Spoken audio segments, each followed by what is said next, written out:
Hi, Providence Church. I'm Tou Lee Thao. I'm the Envision Site Coordinator in Bangkok, Thailand. And it's been a blessing to know many of you guys already. Some of you guys have come through as teams and with internships and just vision trips. And so it's been a joy just getting to know Pastor Andrew and the rest of the staff and Jordan. And even having JC and Nate and Kate and so many others come through our site. It's been a joy of mine to see them grow in their love for the gospel and sharing the gospel. And also, we're a big part of, we want to develop them as followers of Jesus. And so to see their formation all throughout when they first land to when they leave. And I love seeing and hearing about JC and what she's doing right now and Kate's heart for the nations and even Nate. From coming in and then having this heart to reach people. And we're celebrating one of those biggest wins right now is his investment in this guy named Tim and seeing him grow. And now he's a church leader and he's passionate about the Bible and thinking about long-term missions. And that's all thanks to people like you guys, thanks to people like Nate and Jordan and JC and all of you guys. And especially, I'm just thinking about Providence and the connection there. I remember when Jordan and their team came and I sent them out on this survey just to go and connect with people, asking them random questions, but just creating that space, hopefully, that they're going to be able to share the gospel or build community or even involve them in what God's doing around the world in mission. And they met this guy named Teen. And all of a sudden, he just wanted to hang out with them and finish the whole survey with them. And afterwards, we've continued to develop relationships with him. He's been able to come to the States a couple of times, come back. But I still remember that one moment he came over, and this was maybe a couple years already after that interaction. And he came and he's like, hey, I'm going to go to America. And I was able to actually pray for him. And every time you guys come back, these guys seem to come back out. And so it gives us another chance to reconnect and develop that relationship. And so he actually just messaged me the other day, see how I'm doing. So that's a huge thanks to the work that Providence has done by sending people, sending teams, and the hard work that you guys put in just for about a week to 2 months to a year. And so before I start sharing stories, I'm just very thankful for you guys and your ministry and your partnership already in very informal ways. So thank you, Providence Church. It's been a strange season here with COVID, but I've just been really excited to see what God's been doing on our site. We have this girl named Uwe, and she's currently running our teams. But on top of that, since we don't have any teams, she's just been just this huge connector to the community. And she's been developing relationships with our kids through our Deeper Life Kids. And that's led to connections with their parents. And with that, it just really brought our community even closer. Because with our site, we have a coffee shop. And so right in front of our coffee shop is the university. So we're connecting with university students all the time through board games to English classes. And we had a struggle with how do we connect with the people behind our coffee shop. And this is like a old school, there's a Chinese temple right there, these old school communities, and with kids running around all the time. And so over this season of COVID, our staff, Uwe, has been able to walk and talk with parents and hear their stories, how business is going, and being able to connect them to the church. And so we're excited about that. We're excited for what God has in store for that. On top of that, we're super excited for this next season.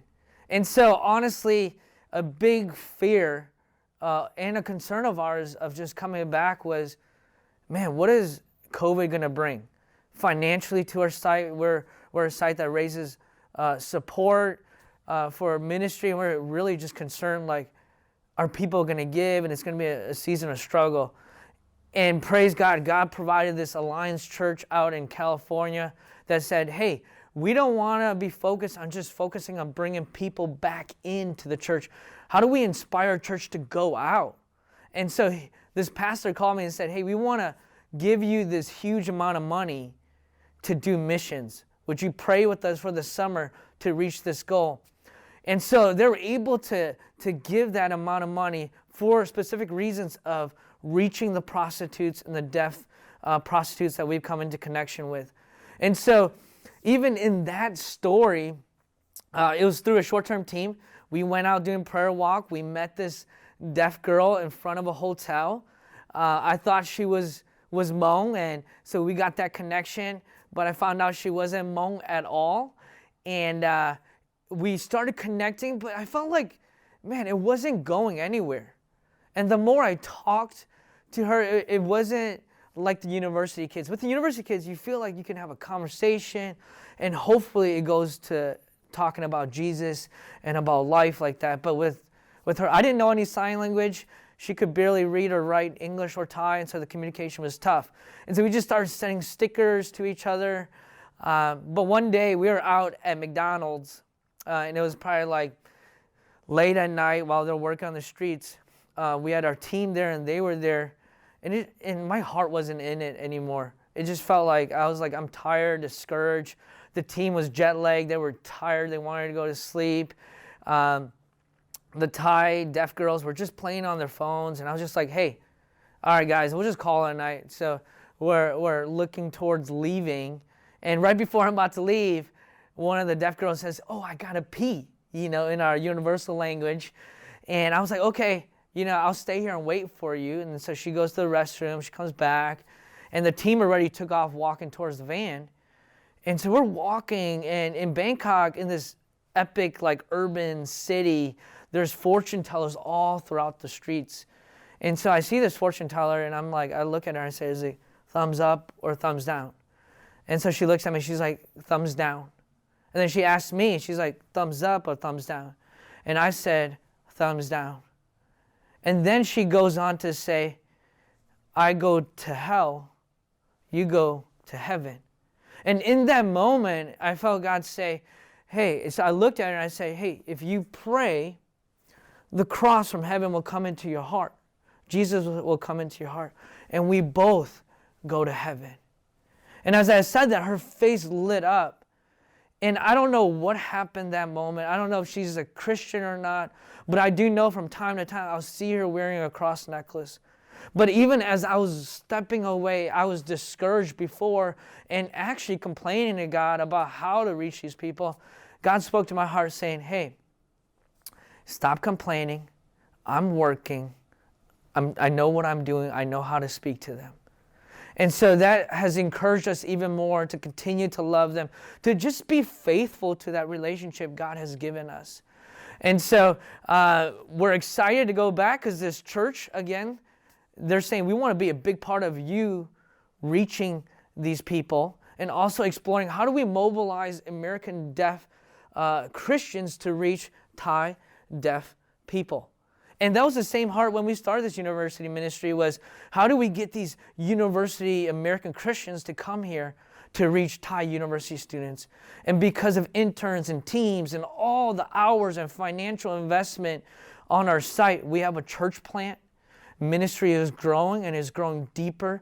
People are hearing the gospel. People are being transformed.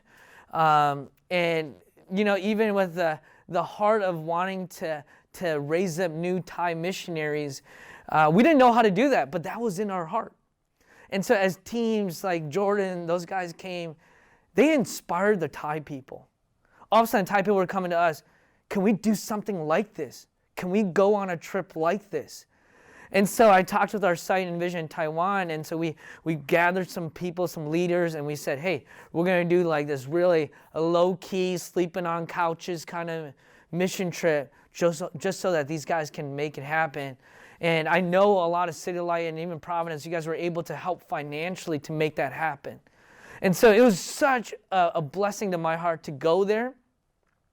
And you're kind of nervous. You're like, did they learn anything? Are they able to use what we've been pouring into them? But they did. And it was so encouraging to see them want to build relationships, want to share the gospel, and to go beyond what we thought that they were capable of doing. So I thank God for the partnership, for even just these connections already.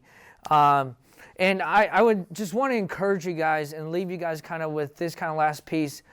I did my first mission trip when I was 18.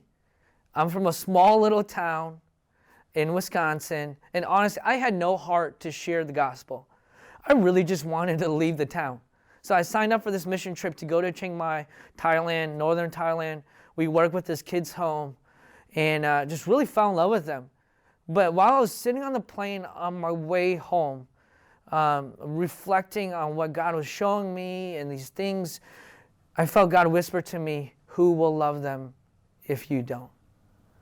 And I thought that was just a question that would just disappear and the excitement would disappear, but it never did. And that's actually one of the reasons why I'm a missionary today. Who will love them if you don't? And if God's putting this call on your heart, please respond. Who will share the gospel with them if you don't? Who will send out missionaries? Who will disciple people if your church does not? So that's my invitation for you guys as what you're already doing. Let's do more of that. Let's continue to do more of that. Because if we're going to take all of Jesus to all the world, it's going to take all of us. Let's continue to partnership together. God bless you, Providence Church.